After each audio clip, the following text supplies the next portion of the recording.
Unlock your potential today at skillbakery.com.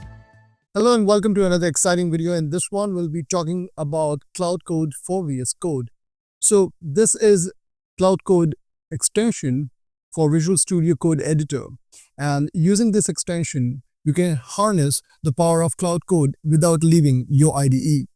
To install it, all you need to do is launch your Visual Studio Code and then click on the extensions, type in Claude, and the spelling is C-L-A-U-D-E. Don't confuse it with Cloud.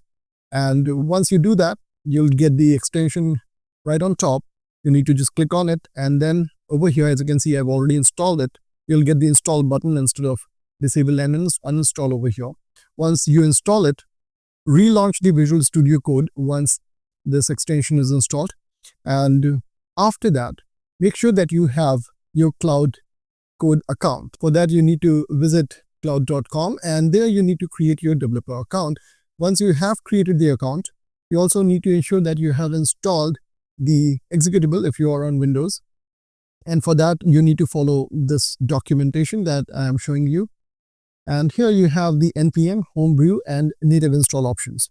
Under the NPM, you can just go ahead and make use of npm install -g, that's for global, then anthropic-ai/cloud-code. And for others, you can see that you have the native install option. So you can use the curl functionality for Mac OS, Linux, and WSL. You also have the Windows PowerShell option and Windows command option. But I would recommend that if you have npm installed on your machine and you're using Windows, go for the npm install -g anthropic-ai/cloud-code command.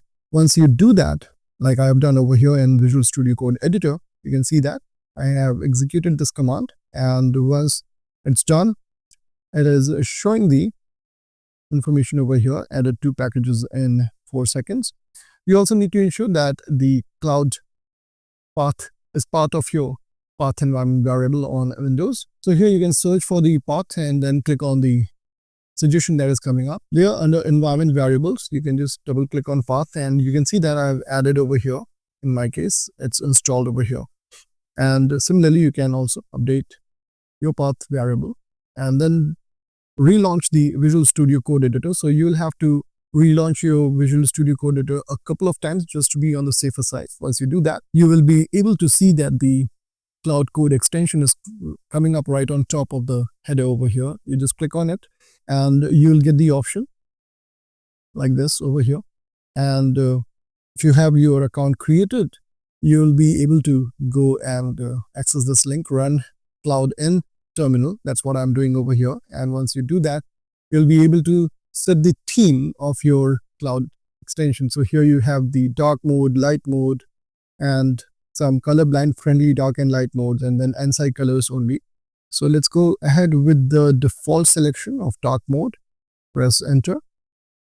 And here you have the option to select Pro, Max, Team, or Enterprise. So you have the Claude account with subscription, and then we have the Anthropic console account. So I'll be making use of Anthropic console account. Press enter.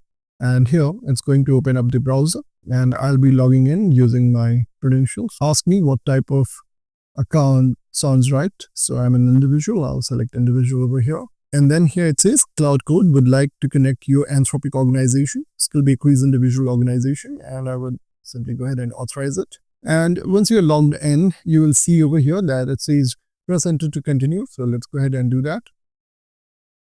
And here it is asking me for the Claude Code's terminal setup.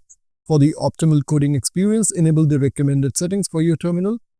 We can use the shift plus enter for new lines, and you have the option to skip this.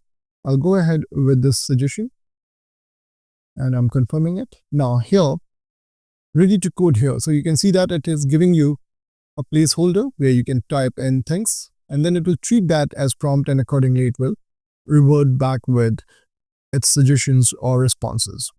If you find the video helpful, don't forget to like and subscribe.